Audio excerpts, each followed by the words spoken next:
जय जिनेन्द्र। मोक्ष मार्गस्य नेतारम् भेतारम्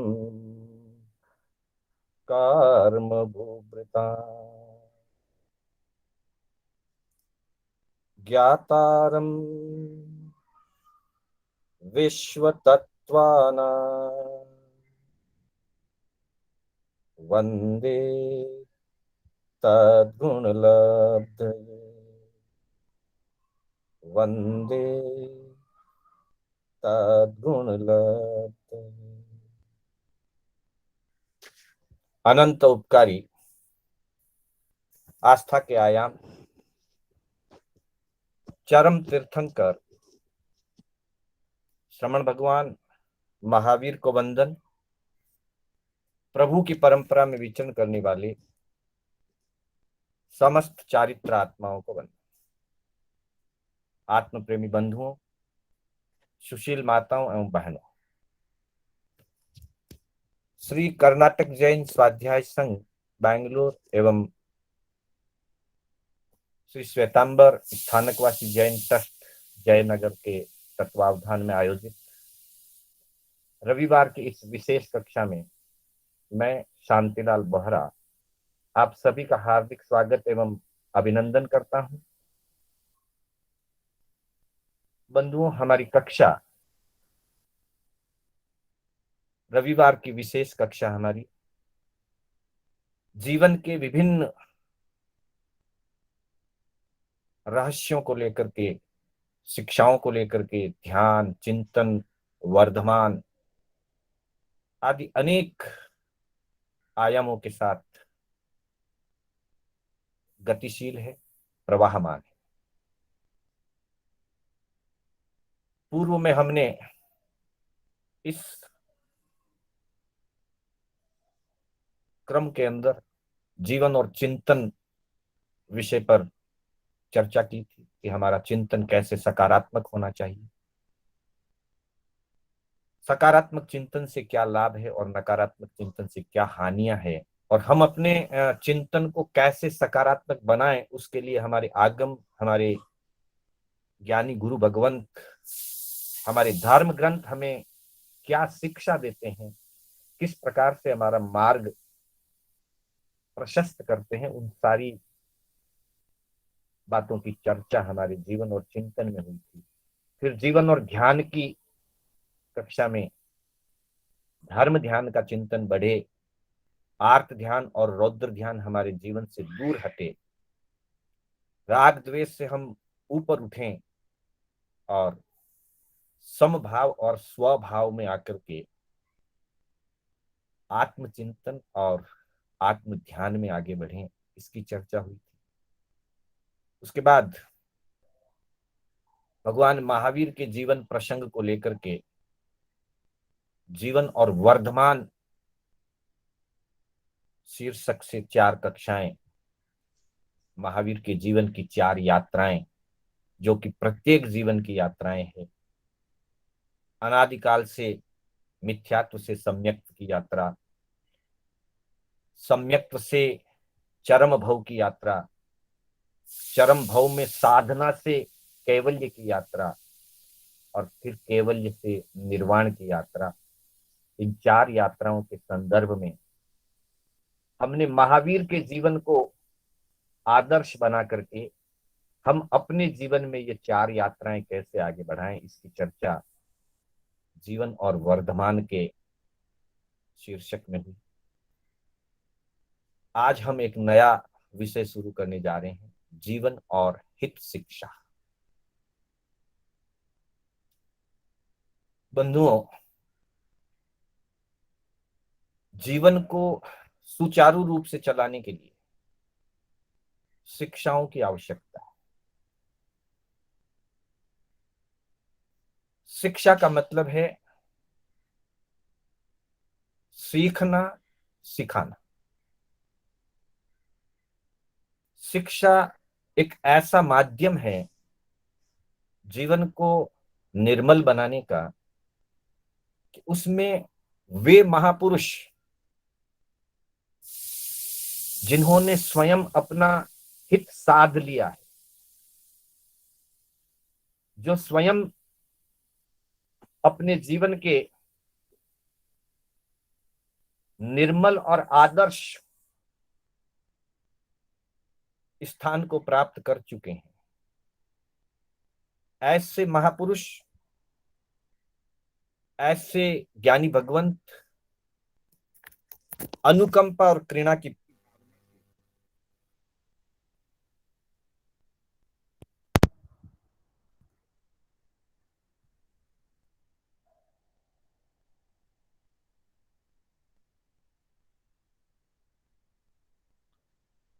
दूसरों के जीवन को निर्मल बनाने के लिए शिक्षा देते हैं, सिखाते हैं, और जो जन सामान्य व्यक्ति होते हैं वे अपने जीवन को निर्मल बनाने के उद्देश्य से उन महापुरुषों के द्वारा बताई गई शिक्षाओं को ग्रहण करते हैं। शिक्षा देने में और शिक्षा ग्रहण करने में दोनों ही आयामों में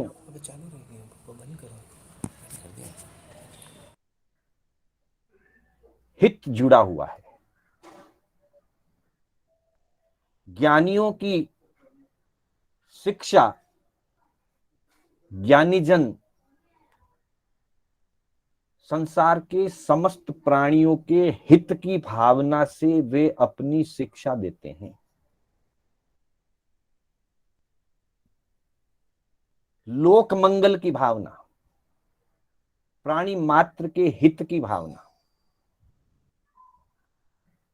हित की भावना को ध्यान में रख करके महापुरुष शिक्षा देते हैं, और शिक्षा ग्रहण करने वाला व्यक्ति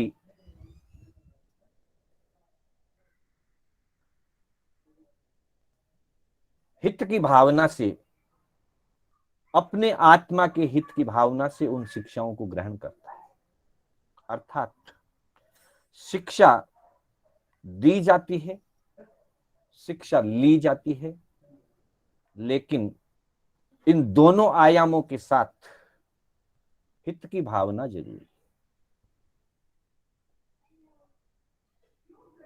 ज्ञानी जन हित भावना से शिक्षा देते हैं और सामान्य जन हित की भावना से उस शिक्षा को ग्रहण करते हैं।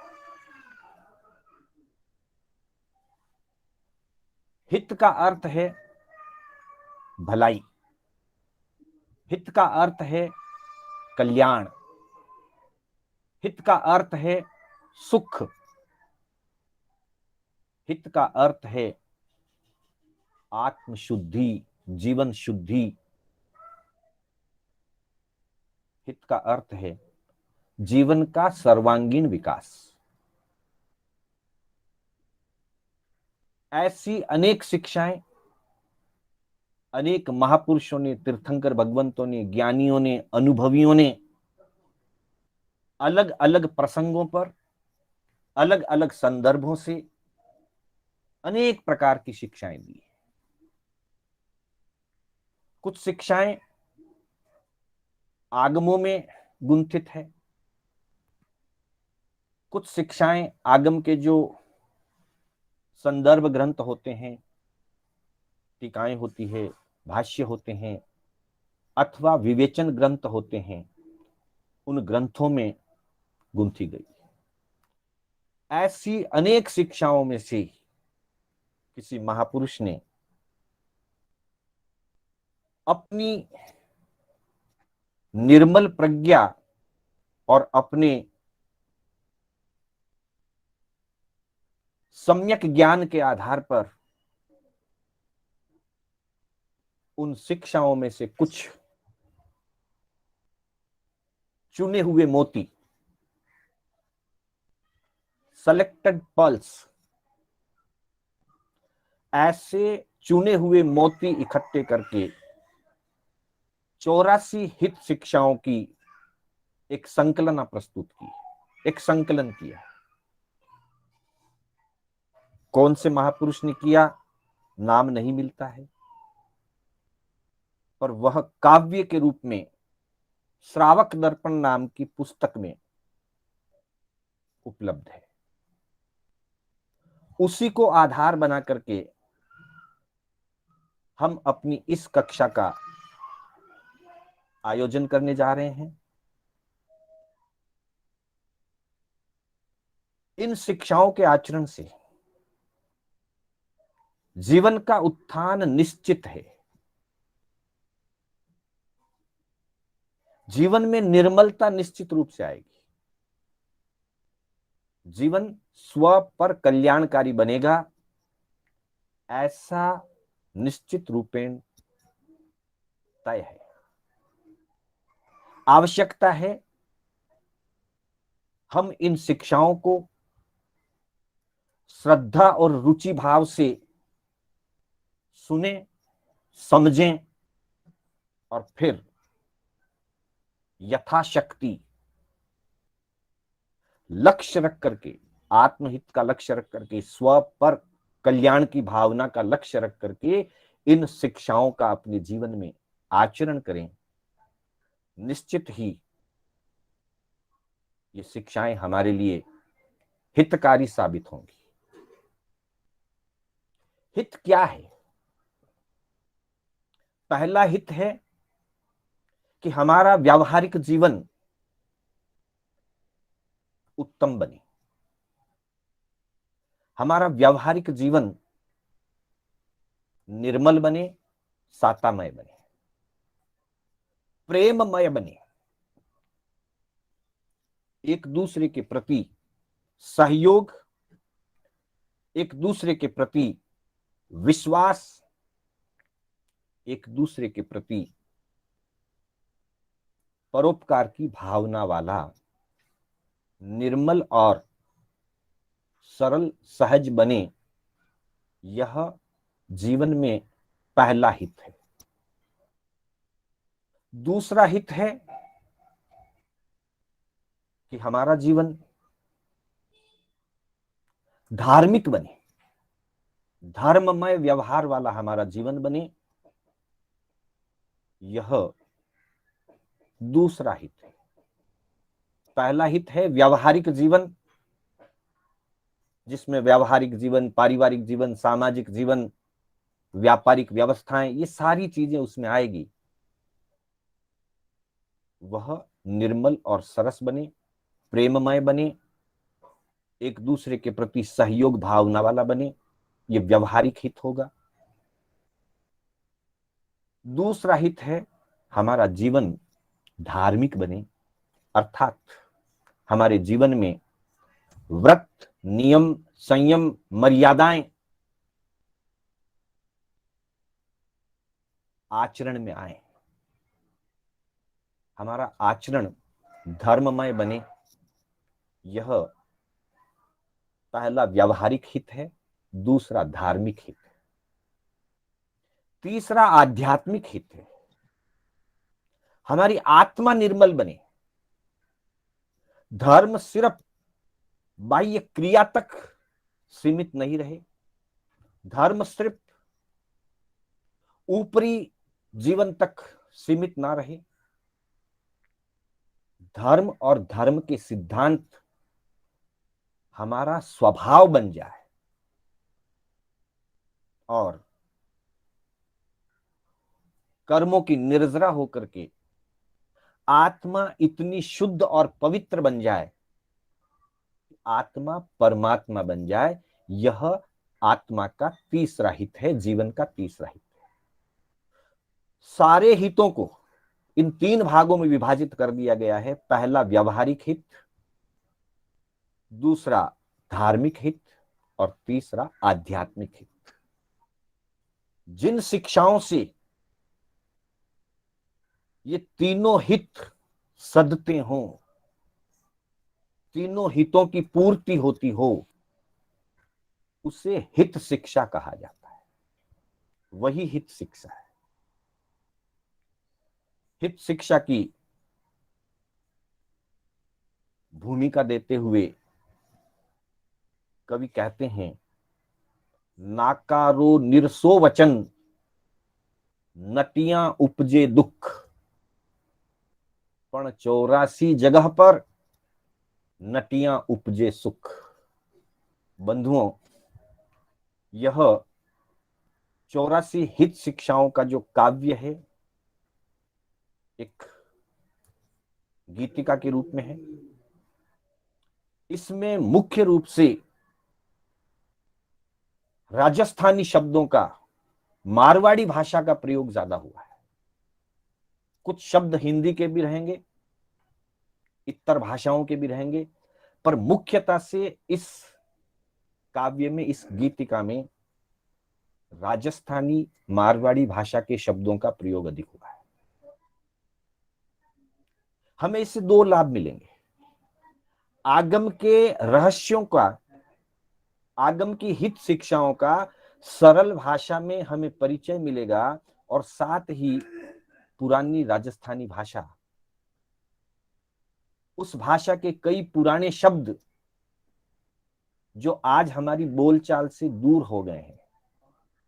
हमारी बोलचाल में आज राजस्थानी शब्द कम हो गए, उसकी जगह कई तो अंग्रेजी के शब्द आ गए हैं, कई तो हिंदी के शब्द आ गए। जब हम मारवाड़ी में भी बात करते हैं तो उसके बीच में हमारे कई अंग्रेजी और कई हिंदी के शब्दों का प्रयोग होता है। बोलचाल सामान्य लेवल में होती है, कोई तकलीफ नहीं, पर बहुत सारे मारवाड़ी और राजस्थानी शब्दों को हम भूल चुके हैं। तो उनमें के कई शब्द हमें वापस इसमें जानने को, देखने को, पढ़ने को, सुनने को मिलेंगे। नाकारो निरसो वचन, नटियां उपजे दुख। अब देखिए, इसमें नाकारो और नटियां, ये दो शब्द बहुत पुरानी मारवाड़ी भाषा के शब्द हैं। कहते हैं, कवि कह रहे हैं इसके अंदर कि नाकारो, अगर किसी चीज में नकारा हो जाए। दो अपने मारवाड़ी शब्द आए हैं इस संबंध में। एक होता है हुंकारा, एक होता है नाकारा। मतलब किसी चीज के लिए अगर हम अपनी स्वीकृति देते हैं, स्वीकार करते हैं, तो कहते हैं हुंकारा। हाँ भाई, हुंकारा हो गया, मतलब स्वीकृति मिल गई। हुंकारा भी बहुत मारवाड़ी शब्द है।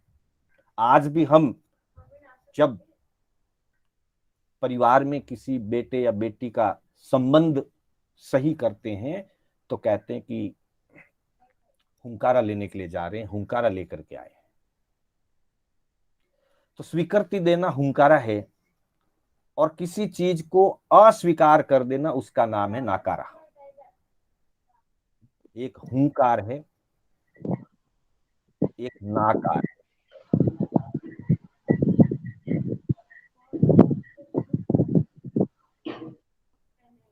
तो बंधुओं, अगर किसी को नाकारा मिल जाए, वो निरस वचन है। मतलब कृपया अपने फोन म्यूट रखिए।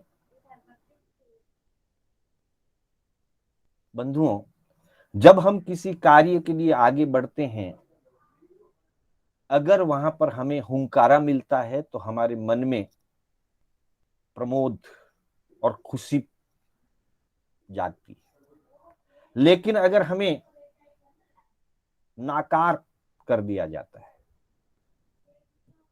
हमारी किसी भी योजना को, हमारी किसी भी प्रवृत्ति को, हमारे किसी भी कार्य को हम अनुमति मांगे और वहां से हमें नाकारा मिल जाए, अस्वीकार कर दिया जाए, तो वह वचन निरस वचन कहा गया है। उसमें रस नहीं आता। और फिर कहा कि नटियां उपजे दुख। ये नटियां का मतलब ही बिल्कुल मारवाड़ी शब्द है। कोई व्यक्ति नट जाए, मना कर दे, हम अनुमति पूछें, हम स्वीकृति मांगे, और हमें सामने वाला उसके लिए नाकार दे, अस्वीकृत कर दे, नट जाए। हमने किसी को धन दिया है, वस्तु दी है,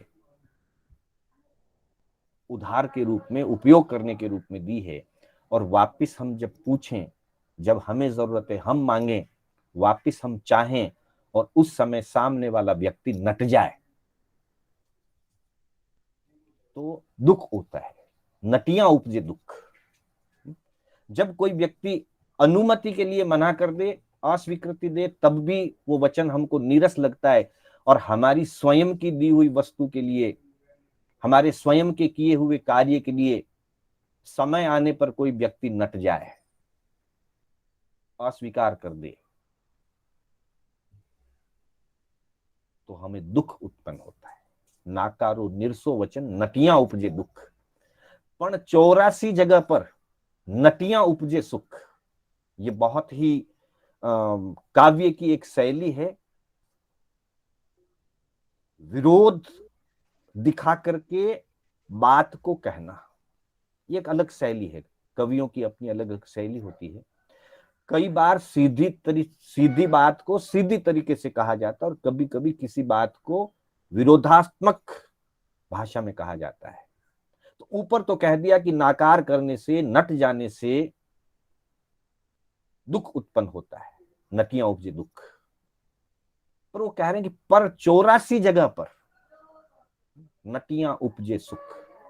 84 ऐसी बातें हैं, 84 ऐसी चीजें हैं जहां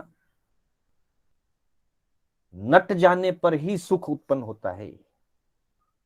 अर्थात ये 84 ऐसी चीजें बताई जाएगी, 84 ऐसी प्रवृत्तियां बताई जाएगी आगे, कि उनमें हमको नटना ही है, ना ही देना है। अर्थात वो कार्य हमको नहीं करने, उन कार्यों को न करने से सुख होगा। और ऐसी 84 शिक्षाएं हमको बताई जाएगी जहां हमको स्पष्ट रूप से उन चीजों से बचना है, उन चीजों को हमने नकार देना है। उन चीजों को नकारने से ही सुख की प्राप्ति होगी। अर्थात वे 84 चीजें नेगेटिव है, नकारात्मक है। जो नकारात्मक चीजें हैं उनको छोड़ने से ही सुख की प्राप्ति होती है। वो दोष रूप है। इसलिए कहा, मनुज जन्म को पाय के टाले इतरा दोष, इन भाव में शोभा लहे बनियो रहे संतोष। मनुज जन्म को पाय के टाले इतरा दोष। मनुष्य जन्म मिला है हमको, ज्ञानी जन मनुष्य जन्म को दुर्लभ बताते हैं। मनुष्यत्व तो दुर्लभ है ही, लेकिन सबसे पहले तो मनुष्य का जन्म मिलना ही दुर्लभ है, मनुष्य का भव मिलना ही दुर्लभ है। प्रभु महावीर ने उत्तराध्ययन सूत्र के अंतर्गत 10वें अध्ययन में स्पष्ट तौर पर कहा है कि मानुषो भवो दुर्लहा खलु मानुषो भवो, दुर्लहे खलु मानुषे भवे, चिरकालेन भी सब पाणिनम। सभी प्राणियों को दीर्घ काल तक, लंबे समय तक, चिरकाल तक मनुष्य भव मिलना, मानुषे भवे, दुर्लह खलु, निश्चित ही मनुष्य भव का प्राप्त होना दुर्लभ है। तो ऐसा जो दुर्लभ मनुष्य पाया है, मनुष्य का जीवन मिला है, मनुष्य जन्म को पाए के टाले इतरा दोष, वह व्यक्ति, हम सभी जिनको हमको मनुष्य जन्म मिला है, इतने दोष टालने हैं। कितने? जैसे ऊपर कहा कि 84 जगह, 84 ऐसी चीजें हैं हमारे जीवन की कि उन्हें हमको टालना है। और देखिए, शिक्षाएं तो सैकड़ों हो सकती है, हजारों हो सकती है, 84 को ही क्यों संख्या की दृष्टि से संकेत रूप से लिया? उसके पीछे एक कारण है। 84 लाख जीव योनि को भव भ्रमण करते हुए मनुष्य को, जीव को मनुष्य जन्म मिलता है। हमें जो मनुष्य जन्म मिला है वो 84 लाख जीव योनि को भटकने के बाद मिला है। और वापिस 84 लाख जीव योनि हमारे सामने भटकने के लिए तैयार है। तो ये 84 शिक्षाएं इस बात का संकेत करती है, निर्देश करती है कि अगर इन 84 शिक्षाओं को माना, इन 84 दोष रूप बातों को टाल दिया, टालना भी एकदम मारवाड़ी शब्द है। टालना का मतलब है हटा देना, अपने आप को उनसे अलग कर देना और उन दोषों को अपने आप से अलग कर देना, उसका मतलब है टालना। अगर जीव ने इन 84 नकारात्मक बातों को टाल दिया तो वह जीव 84 लाख योनियों के भव भ्रमण से टल जाएगा, बच जाएगा। और यदि नहीं टाला, मनुष्य जन्म के अंदर आकर के भी ऐसी बुराइयों को, ऐसे दोषों को जीवन में ढोते रहे, निभाते रहे, दोषों का सेवन करते रहे, तो फिर मनुष्य जन्म टल जाएगा। दो चीजें हैं, या तो 84 लाख योनि टल जाएगी और जीव मोक्ष मार्ग में आगे बढ़ेगा, और यदि दोषों का नहीं टालना हुआ, दोषों का बचना नहीं हुआ, दोषों से हम ऊपर नहीं उठे, तो फिर मनुष्य जन्म टल जाएगा और वापिस 84 की जो फेरी है, 84 का जो चक्कर है, वो चक्कर वापिस वैसे ही चलता रहेगा। इसलिए कहा मनुज जन्म को पाए के टाले इतरा दोष, इन भाव में शोभा रहे और बनियो रहे संतोष। इस भाव में, इस मनुष्य भाव में शोभा की प्राप्ति होगी, अर्थात जीवन अच्छा बन जाएगा। शोभा का मतलब दिखावा नहीं है, शोभा का मतलब प्रशंसा नहीं है, वो तो उसका रिजल्ट है, परिणाम है। शोभा का मतलब है कि जीवन शोभनीय बन जाएगा। जब जीवन शोभनीय बन जाएगा तो शोभा अपने आप हो जाएगी। इन भाव में शोभा लहे, शोभनीयता की प्राप्ति होगी, जीवन में शोभनीयता आएगी, जीवन शोभनीय बन जाए और बनियो रहे संतोष। सुख का मूल आधार संतोष है, संतोष में ही सुख है। यूं कहें, संतोष और सुख ये दोनों अपने आप में पर्यायवाची है। जहां संतोष है वहां सुख है, जहां सुख है वहां संतोष है। बनियो रहे संतोष, जीवन में संतुष्टि बनी रहेगी, अर्थात जीवन सुखी बन जाएगा। कवि जब काव्य रूप से किसी बात को लिखते हैं तो वे शब्दों का प्रयोग इस प्रकार करते हैं कि लय भी बनी रहे और तुक भी बराबर मिलना चाहिए। इसलिए ऊपर दोष शब्द है तो नीचे उसके हिसाब से संतोष, पर यहां संतोष का अर्थ सुख है। जीवन में सुख बना रहेगा, क्योंकि संतोषी ही सुखी होता है। संतोष है तो थोड़े से थोड़े साधनों में व्यक्ति सुख के, और संतोष अगर नहीं है तो चाहे जितनी धन संपत्ति वैभव पद प्रतिष्ठा कुछ भी हो जाए, पर व्यक्ति सुखी नहीं बन सकता। कवियों ने कहा है, गोधन गज धन वाज धन और रतन धन खान, जद आवे संतोष धन सब धन धूड़ समान।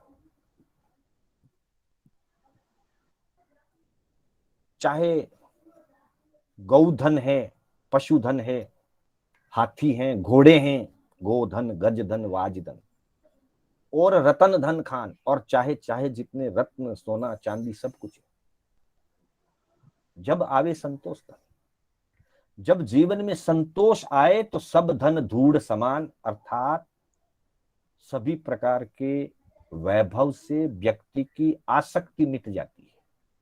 जब संतोष धन आता है तो उसको बाकी के सारे धन जो हैं धूड़ समान दिखाई देते हैं, पुद्गल है आखिर। तो ये संतोष धन जब प्राप्त होता है तो जीवन में अनासक्ति आती है, और संतोष धन नहीं होता तो जीवन आसक्त बन जाता है, और आसक्ति में कभी सुख नहीं है। आसक्ति दुख का मूल है और अनासक्ति से सुख की प्राप्ति होती है। इसलिए कहा, इन भव में शोभा लहे, बन्यो रहे संतोष। वर्तमान जीवन में जीवन शोभनीय बन जाए और सुख बना रहे जीवन में, संतोष बना रहे जीवन में, इससे ज्यादा हमको कुछ चाहिए भी नहीं। सब कुछ हो और सुख नहीं हो तो सब कुछ का होना बेकार है। ना कुछ होने पर भी अगर संतोष है, जीवन सुखी है। अल्प साधनों में भी जीवन सुखमय है, संतुष्टिमय है, तो जितना है वो भी लाभकारी है। तो बंधुओं, यहां हमें इन दोहों के माध्यम से हित शिक्षा का क्या लाभ है और हित शिक्षा से क्या होता है उसकी चर्चा की। उसके आगे अगले क्लिप में हम देखेंगे कि वो हित शिक्षाएं कौन सी है। कुल 84 शिक्षाएं दी गई है।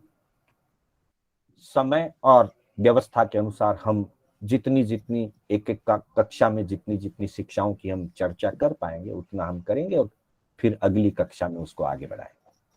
तो सबसे पहली शिक्षा दी है, प्रभु सुमरता चुकिए नहीं।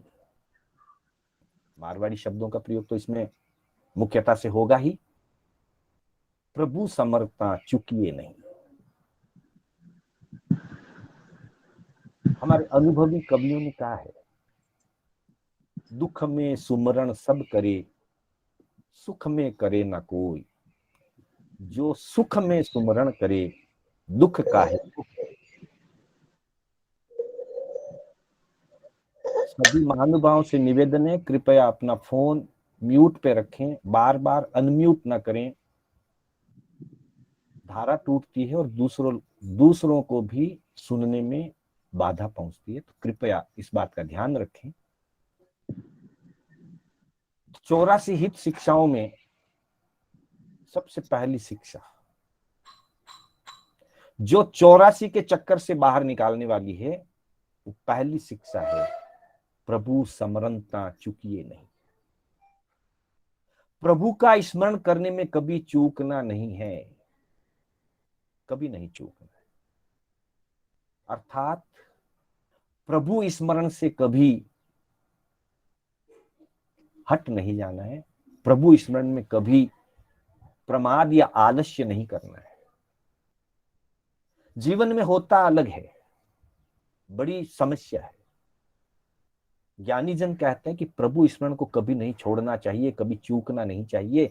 और जीवन की स्थिति यह है कि घर में कोई एक्स्ट्रा काम हो, कभी कोई समस्या खड़ी हो गई, कभी कोई अनएक्सपेक्टेड काम आ गया, या दिन में देरी से उठना हुआ सवेरे, कुछ भी कारण बन गया, अब ऑफिस भी जाना है, भोजन नाश्ता भी करना है, बाकी के सारे कार्य भी करने हैं, प्लानिंग भी करनी है और माला भी फेरनी है, सामायिक भी करनी है।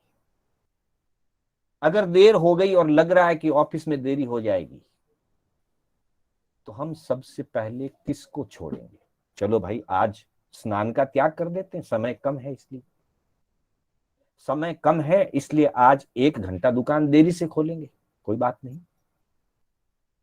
अथवा आज 1 घंटा अचानक कोई दूसरा कारण आ गया, इसलिए किसी एक प्लान को आज ना करके कल कर लेंगे, अथवा आज सामयिक नहीं करेंगे। ज्यादातर स्थितियों में हमारा मन उस तरफ झुकेगा कि चलो ठीक है, सामयिक आज नहीं करेंगे, लेट हो गया, सामयिक कल करेंगे। ये मानव की मनोभावना है, ऐसी हमारी मनोवृत्ति है। हम सबसे पहले धर्म को छोड़ देते हैं। इसलिए सबसे पहली शिक्षा हमको यही दी गई, प्रभु स्मरणता चूकिए नहीं। प्रभु स्मरण के अंदर कभी चूक ना करें। बाकी के किसी कार्य में एब्सेंट लग जाएगी तो कोई फर्क नहीं पड़ता है, लेकिन प्रभु स्मरण में, आत्म साधना में, सामायिक की आराधना में, या जो भी हम धर्म ध्यान करते हैं या प्रभु का स्मरण करते हैं, माला गिनते हैं, प्रभु की स्तुति करते हैं, भक्ति करते हैं, उसमें नहीं चूके। प्रभु स्मरण में अगर चूक गए, प्रभु को भुला दिया, तो फिर बाकी कुछ नहीं बचा।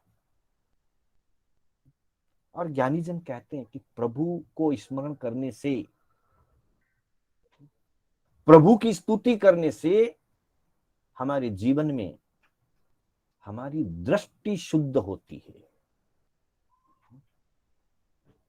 उत्तराध्ययन सूत्र के 29वें अध्ययन में प्रभु से परीक्षा की गई, 24 एनम भंते जीवे किम जनियई। 24 तीर्थंकरों का स्मरण करने से, 24 तीर्थंकरों की स्तुति करने से जीव को क्या प्राप्त होता है, अहो भगवान कृपा करके बताइए। और प्रभु ने फरमाया,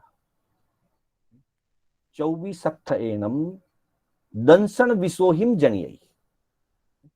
24 तीर्थंकरों की स्तुति करने से, प्रभु का स्मरण करने से, प्रभु के गुणों का स्मरण करने से जीव को दर्शन विशुद्धि की प्राप्ति होती है, अर्थात उसका सम्यक्त्व निर्मल बनता है, दर्शन शुद्धि हो जाती है। इससे बड़ी उपलब्धि और क्या चाहिए। दर्शन विशुद्ध हो जाए, दृष्टि शुद्ध हो जाए, दृष्टिकोण सही हो जाए, तो सारे कार्य अपने आप सही होने लगते हैं। इसलिए कहा प्रभु समरनता चूकिए नहीं। और आगम इसमें स्पष्ट कह रहा है कि प्रभु के गुणगान करने से, प्रभु का स्मरण करने से, प्रभु की स्तुति करने से दंसन विसोहिम जनियई।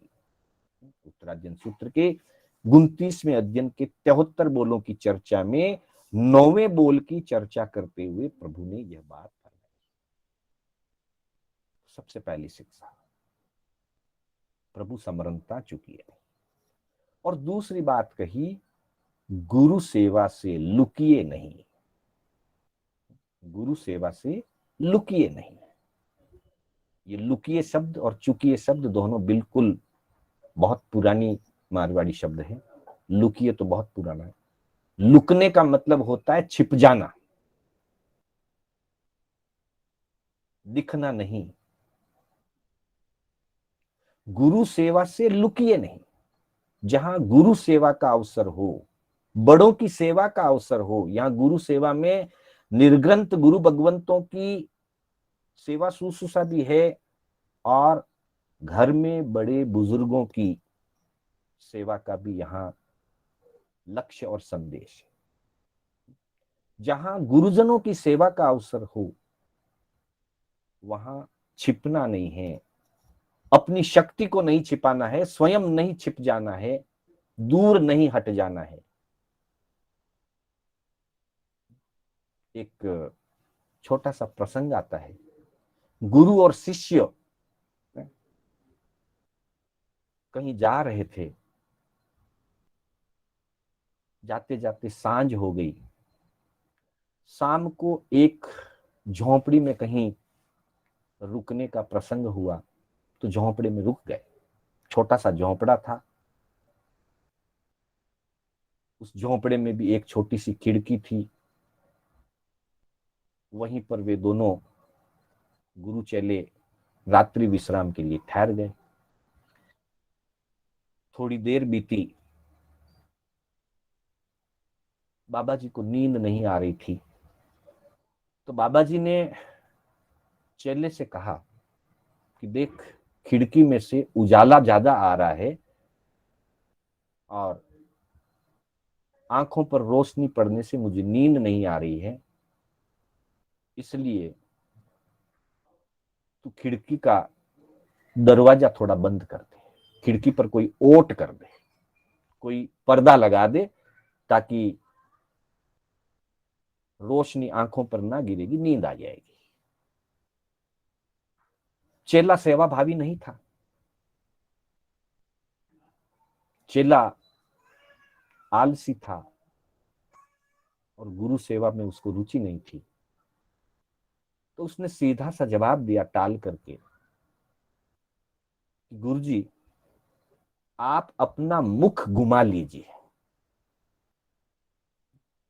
आप अपनी करवट बदल लीजिए, आपकी आंखों पर रोशनी नहीं गिरेगी और आपको नींद आ जाएगी। गुरुजी ने देख लिया चेला करने वाला नहीं है, चुपचाप उन्होंने अपना मौन धारण कर लिया। थोड़ी देर और बीती। अचानक बारिश का वातावरण बना, छींटे गिरे, हवा तेज चली, झोंपड़ी का दरवाजा भी थोड़ा सा खुल गया पल्ला। उस समय थोड़ी देर के बाद गुरुजी ने फिर पूछा कि देख बेटा, बारिश आ रही है या बंद हो गई है? चेले को फिर आलस्य था, प्रमाद था, सेवा करनी नहीं थी, उठ करके बाहर देखना नहीं था। उसने कहा कि बाबा जी अभी अभी बिल्ली बाहर से अंदर आई है। उसी समय एक बिल्ली संयोग से अंदर आई थी। कि ये बिल्ली बाहर से अंदर आई है, आप बिल्ली के पीठ पर हाथ घुमा करके देख लो, हाथ फेर करके देख लो। अगर बिल्ली गीली है तो समझ लेना बारिश आ रही है, और बिल्ली अगर सूखी है, बिल्ली की पीठ अगर सूखी है, भीगी हुई नहीं है, तो समझ लेना कि बारिश बंद हो गई। गुरुजी ने देखा कि ये चेला तो मेरे से भी ऊपर से निकलने वाला है, इससे बात करके कोई फायदा नहीं। ठीक है, फिर गुरुदेव चुप हो गए, किसी तरह से अपना समय पसार रहे थे, नींद लेने की कोशिश कर रहे थे। थोड़ी बहुत झपकी आई, फिर आंख खुल गई थोड़ी देर बाद।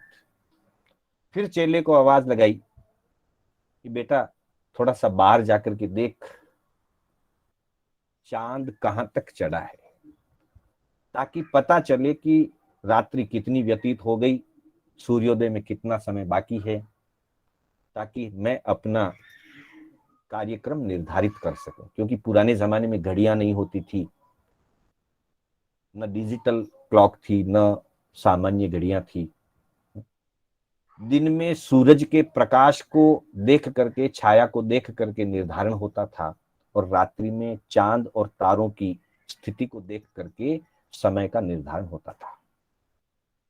चेले ने फिर करना तो था नहीं, सेवा करनी नहीं थी।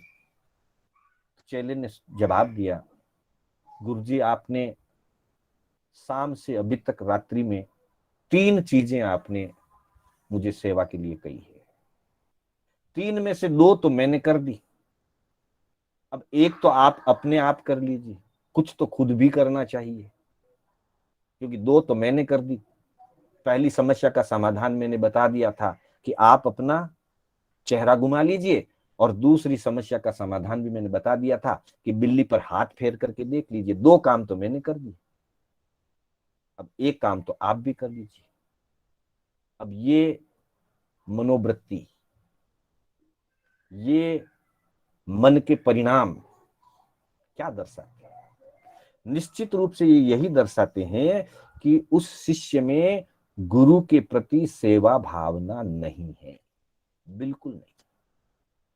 वो अपनी शक्ति का, अपने श्रम का गुरु की सेवा में प्रयोग नहीं करके उसको छिपाना चाह रहा है, उससे वो बचना चाह रहा है, वो गुरु सेवा से टलना चाह रहा है। अर्थात गुरु के प्रति अगर मन में सेवा की भावना अगर नहीं है, तो निश्चित मान के चलिए कि जीवन में कल्याण नहीं होगा। फिर वैसी स्थिति में व्यक्ति को हित शिक्षाएं लगेगी ही नहीं। कहां से लगेगी, कैसे लगेगी? हित शिक्षा तभी लगती है और तभी लाभदायक होती है जब व्यक्ति गुरु की सेवा करता है। गुरु के प्रति अगर सेवा की भावना नहीं है, गुरु के प्रति आदर की भावना नहीं है, गुरु के प्रति बहुमान भाव नहीं है, वैसी स्थिति में किसी भी रूप में कल्याण नहीं होगा। हमारे आचार्यों ने भी गुरु सेवा का बहुत महत्व बताया है और यहां तक कह दिया हमारे महापुरुषों ने तो कि जो गुरु की कृपा हो तो ही मोक्ष की प्राप्ति होती है। मोक्ष मूलम गुरुर कृपा। मुक्ति की जो प्राप्ति होती है, मोक्ष की जो प्राप्ति होती है, वो गुरु कृपा से ही होती है। गुरु कृपा के बिना जीव का कल्याण नहीं हो सकता और गुरु कृपा सेवा, बहुमान, विनय इन गुणों से ही मिलता है। अन्यथा उत्तरायण के 27वें अध्ययन में, जिसमें गर्गाचार्य जी का जीवन वर्णित है, गर्गाचार्य एक बहुत महत्वपूर्ण साधक, आराधक और उच्च दर्जे के ज्ञान और क्रिया के पालन करता थे और उनके 500 शिष्य थे। गर्गाचार्य के 500 शिष्य थे, पर सारे के सारे शिष्य उनके उदंड थे, दुष्ट परिणाम वाले थे। एक भी शिष्य सेवाभावी नहीं था। जब भी गुरु उनको कोई भी कार्य या सेवा के लिए आदेश या निर्देश फरमाते तो वे टाल जाते। कभी गुरु कहते कि अब गोचरी का समय है, तुम जाके आहार पानी लेके आ जाओ, तो कह देते इस गांव के तो श्रावक श्राविका विवेकवान ही नहीं है, इस गांव में कहां गोचरी मिलेगी। अब जब गोचरी मिलने ही नहीं वाली है तो अनावश्यक रूप से हम चक्कर क्यों काटें, और वो गोचरी जाने से मना कर देते। गुरु उनको फरमाते कि अमुक जगह जाओ, अमुक श्राविका के घर पर निर्दोष भिक्षा और निर्दोष औषधि हमेशा उपलब्ध रहती है, तुम जाकर के प्रयास तो करके आओ, जाओ तो सही। शिष्य कह देते कि मुझे लगता है इस समय तो श्राविका घर पे ही नहीं मिलेगी, मुझे ऐसा लगता है। ठीक है, आप कहते हैं वहां आहार और औषधि निर्दोष उपलब्ध रहती है, चलो हमने मान भी लिया, पर मुझे ऐसा लगता है कि इस समय वो श्राविका ही घर पे नहीं मिलेगी, श्राविका के घर पे ताला मिलेगा, तो फिर वहां जाकर के क्या फायदा है। गुरु फिर कहते तुम जाओ, मिलेगा। अच्छा ठीक है, इतना ही आपको लगता है कि मिलेगा, मुझे तो लगता है कि नहीं मिलेगा, इसलिए मैं तो जाना उचित नहीं समझता। और आपको लगता है कि मिलेगा तो आप किसी और को भेज दीजिए, उतना भी नहीं तो आप स्वयं चले जाइए, क्योंकि आपको विश्वास है, मैं तो विश्वास है कि नहीं मिलेगा, आपको विश्वास है मिलेगा, तो फिर किसी और को भेजिए या फिर आप स्वयं चले जाइए। ये गुरु सेवा से उदंडता के कारण, उच्छृंखलता के कारण, अविनीतता के कारण गुरु सेवा से बच जाने का कार्य है। गुरु से कभी, गुरु की सेवा से, गुरु की आज्ञा से कभी लुकना नहीं है, छिपना नहीं है, और हमेशा शिष्य के लिए यह निर्देश दिया गया है कि जहां गुरु विराजते हैं वो अपना आसन उस ढंग से स्थिर करे, ऐसे स्थान पर बैठे, इस स्थान पर बैठ करके स्वाध्याय करे कि गुरु की नजरों में रहे, गुरु के सामने रहे। इसलिए गुरु को जब भी आवश्यकता हो तो सेवा की जा सके। ऐसा नहीं कि जानबूझ करके ऐसे जगह बैठ जाऊं, छुप करके बैठ जाऊं, लुक करके बैठ जाऊं कि गुरुदेव जब देखें, इशारा करके बुलाना भी चाहे तो मैं दिखूं ही नहीं, ताकि मुझे सेवा नहीं करनी पड़े। फिर बहुत है ना, और सारे शिष्य हैं, इतने सारे शिष्य हैं, कोई भी कर लेगा, मैं ही क्यों। ऐसे परिणाम नहीं होने चाहिए। इसलिए कहा गुरु सेवा से लुकिए नहीं, गुरु सेवा से लुकने का काम नहीं करें, छिपने का काम नहीं करें। तीसरा कहा है करनी कर गर्भाजे नहीं। धर्म आराधना की, चाहे वो गुरु सेवा के रूप में की, स्वाध्याय किया, तपस्या की, जो कुछ भी धर्म करनी की है, उस धर्म करनी को करने के बाद कभी भी गर्व नहीं करें, घमंड नहीं करें।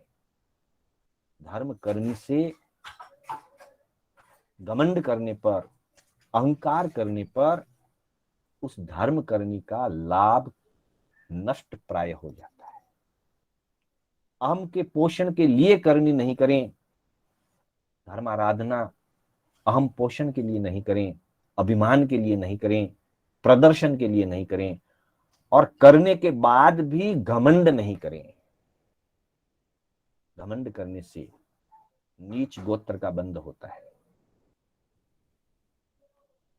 श्रुत तप ऐश्वर्य आदि के लिए भी हमारे यहाँ कहा गया है कि इन 8 बोलों पे घमंड करने से नीच गोत्र का बंध होता है। तो तीसरी हित शिक्षा में कहा, करनी कर गर्भाजे नहीं, गर्वित नहीं होवे, अहंकार और घमंड नहीं करें। अन्यथा धर्म करनी तो की साधना के लिए, आत्मा के कल्याण के लिए, आत्मा की उज्जवलता के लिए, और उस पर घमंड करके नीच गोत्र का बंध हो जाएगा। और ज्ञानी जन कहते हैं कि नीच गोत्र का बंध जो है वो सम्यक दृष्टि जीव नहीं करता है, मिथ्या दृष्टि जीव करता है। इसका मतलब करनी करके अगर तीव्र घमंड किया, बहुत अहंकार किया, मद किया, मद के स्तर पर चले गए, तो इतना भारी प्रमाद हो जाएगा, वो मान मोहनीय कर्म इतना गाढ़ा हो जाएगा कि जीव अपने सम्यक्त्व से पतित होकर के फिर संसार के 84 के चक्कर में रुल जाएगा। इसलिए धर्म करनी करके कभी गर्भ नहीं करे, करनी कर घर भाजे नहीं। और उसके बाद कहा है, धर्म नेम घटाजे नहीं। जो धर्म करनी करनी है, जो नित्य नियम, नेम शब्द का अर्थ होता है नियम। नियम को मारवाड़ी भाषा में नेम कहते हैं नित्य नेम कर रहे हैं सब, रोज सुबह उठ करके अपना नित्य नेम करना चाहिए। तो नित्य नेम का मतलब नियम, नित्य का मतलब प्रतिदिन, प्रतिदिन अपने नियमों को बढ़ाते जाना चाहिए, अपने नियमों की पालना करते रहना चाहिए। अगर लिए हुए नियमों को घटा दें तो कैसी स्थिति बनती है। नंद मणिकार का जो जीवन हमने अनेक बार सुना है, नंद मणिकार ने प्रभु से श्रावक व्रतों की आराधना करने का संकल्प लिया था, 12 व्रतों की प्रतिज्ञा ली थी, और वे उन प्रतिज्ञाओं के अनुसार अपनी आराधना साधना करते थे, नित्य नियम करते थे, 3 मनोरथ, 14 नियम, समय समय पर पौषद आदि की आराधना, सामाई की आराधना वो करते थे।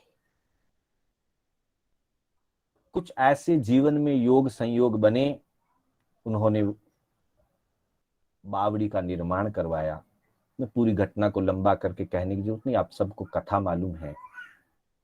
और धीरे धीरे उनके जीवन की स्थिति ऐसी बनी कि नित्य नियम छूटते चले गए, आराधना घटती चली गई, और आराधना के घट जाने से प्रमाद बढ़ गया, प्रमाद के बढ़ने से आसक्ति बढ़ गई, और नित्य नियम घटते चले गए, छूटते चले गए। और एक स्थिति ऐसी आई कि वो अपनी आसक्ति में, इतने गहरी आसक्ति में चले गए कि जिस धर्म आराधना के बाद, श्रावक व्रतों की आराधना के बाद वैमानिक देव में जिनका जन्म होना था, मोक्ष मार्ग में आगे बढ़ना था, आत्म कल्याण में आगे बढ़ना था, लेकिन नित्य नियमों को छोड़ देने के कारण, प्रमाद और आसक्ति के बढ़ जाने के कारण, जहां आत्मा का उत्थान होना चाहिए था वहां आत्मा का पतन हो गया, और नंद मणिकार की आत्मा उस भव का आयु पूरा करके उसी बावड़ी में मेंढक के रूप में जन्म लिया। कहां श्रावक धर्म और कहाँ नित्य नियम को छोड़ देने से, घटा देने से, आलस्य और प्रमाद के कारण उनका इतना पतन हुआ कि पतन होकर के उनको तिर्यंच गति में जाना पड़ा। और जैसे ही तिर्यंच गति में भी उनको वापस जाति स्मरण ज्ञान से बोध जगा और अपनी धर्म करनी को जो उस समय छोड़ दी थी, आज भाव से वापस धर्म करनी के भाव बनाने से मेंढक के भाव से वो देव गति को प्राप्त कर। तो तदर्चा भावेन प्रमुदित मना दर्दुर इह क्षणादासित स्वर्गी गुण गण समृद्ध सुख निधि नभन्ते सद्भक्ता शिव सुख समाजम किमु तदा महावीर स्वामी नयन पथगामी भवतु।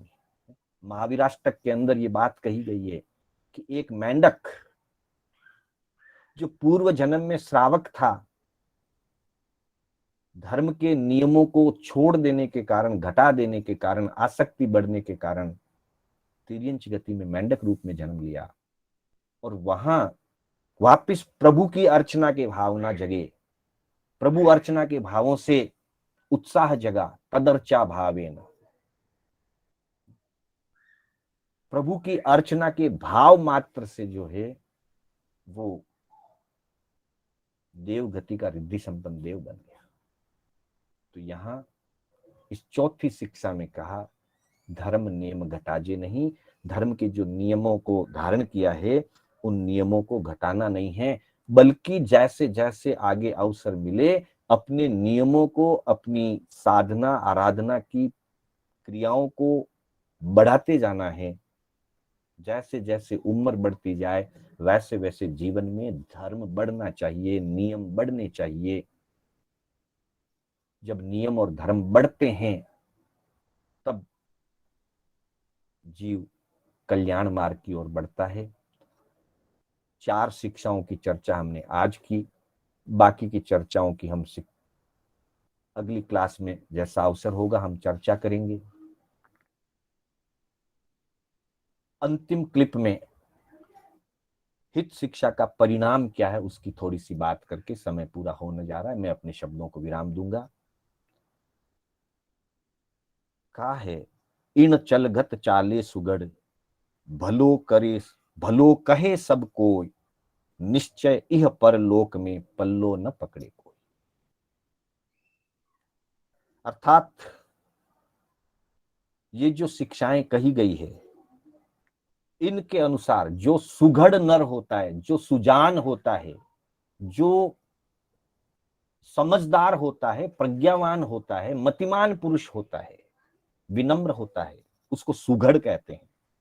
वो इन शिक्षाओं के अनुसार चलता है। जो 84 शिक्षाएं दी गई, हमने आज 4 की चर्चा की, आगे भी चर्चा करते जाएंगे। इन शिक्षाओं के अनुसार जो चलता है, भलो कहे सबको, सब उसको अच्छा कहते हैं, सब ओर से अच्छा होता है और अच्छा कहा जाता है। स्व का भी कल्याण होता है और पर का भी कल्याण होता है। और कह दिया निश्चय इह परलोक में। देखिए, हाँ, वैसे तो हमारे ज्ञानियों ने कहा है कि निश्चयकारी भाषा का प्रयोग नहीं करना चाहिए, लेकिन जहां सैद्धांतिक बात होती है, जहां नियमा बात होती है, वहां निश्चयकारी भाषा का प्रयोग किया जाता है। संभावित कार्यों में निश्चयकारी भाषा का प्रयोग करना वर्जित है, लेकिन जो चीजें ज्ञानियों के ज्ञान में नियमा है वहां निश्चय भाषा का प्रयोग अवश्य करना चाहिए। इसलिए कहा निश्चय इह परलोक में, इस लोक में और परलोक में, दोनों ही लोकों में निश्चित ही उसका भला होगा, निश्चित ही उसका कल्याण होगा। पल्लो न पकड़े को, उसके विकास को, उसके कल्याण मार्ग को कोई रोक नहीं सकता है, कोई उसको पकड़ नहीं सकता है, कोई उसको बाधा नहीं डाल सकता है। उसके जीवन के विकास में, उसके सुख में, उसके जीवन की निर्मलता में, आत्मा की उज्जवलता में, वो चाहे व्यावहारिक सुख हो, व्यावहारिक हित हो, वो चाहे धार्मिक हित हो और चाहे आध्यात्मिक हित हो। 3 प्रकार के हितों की चर्चा हमने प्रारंभ में की थी। इन तीनों ही प्रकार के हितों में कोई उसका पल्ला नहीं पकड़ सकता, अर्थात ये मारवाड़ी भाषा का शब्द है, अर्थात उसको कोई रुकावट नहीं डाल सकता, उसको किसी भी प्रकार की रुकावट नहीं आएगी अगर वो इन 84 हित शिक्षाओं के अनुसार अपने जीवन को चलाता है। इन चलगत चाले सुगढ़, भलो कहे सब कोई, निश्चय यह परलोक में पल्लो न पकड़े कोई। तो इन्हीं भावनाओं के साथ कि हमारा आत्म कल्याण हो, हमारा व्यवहारिक हित सधे, धार्मिक हित सधे, आध्यात्मिक हित सधे और आत्मा में निर्मलता और उज्जवलता का विकास हो, इन्हीं शब्दों के साथ मैं अपने शब्दों को विराम देना चाहूंगा। मेरे बोलने में कोई स्खलना हुई हो अथवा जिनाज्ञा विपरीत कोई कथन हुआ हो तो मैं आप सब की साक्षी से, संग और आत्मा की साक्षी से मिच्छामि दुक्कडम करता हूं। मंगल पाठ होगा, मंगल पाठ के बाद 10 मिनट का समय जिज्ञासा समाधान के लिए होगा। जिसकी भी कोई आज के विषय में जिज्ञासा हो वे अपनी बात रख सकेंगे। पहले मंगल पाठ, फिर जिज्ञासा समाधान। गुरुदेव की आज्ञा से, बड़े सावकों की आज्ञा से। चत्तारि मंगलम अरिहंता मंगलम सिद्धा मंगलम साहु मंगलम केवली पणत्तो धमो मंगलम। चत्तारि लोगुत्तमा अरिहंता लोगुत्तमा सिद्धा लोगुत्तमा साहु लोगुत्तमा केवली पणत्तो धम्मो लोगुत्तमो। चत्तारि शरणं पवज्जामि अरिहंते शरणं पवज्जामि सिद्धे शरणं पवज्जामि साहु शरणं पवज्जामि केवली पनत्तम धम्मम शरणं पवज्जामि। अरिहंतों का शरणा, सिद्धों का शरणा, साधु जी का शरणा, केवली प्ररूपित दया धर्म का शरणा। 4 शरणा दुर्गति हरना और न शरणा कोई, जो भव्य प्राणी आदरे तो अक्षय अमर पद हो। श्रमण भगवान महावीर स्वामी की जय, समस्त चारित्र आत्माओं की जय। जय जिनेन्द्र।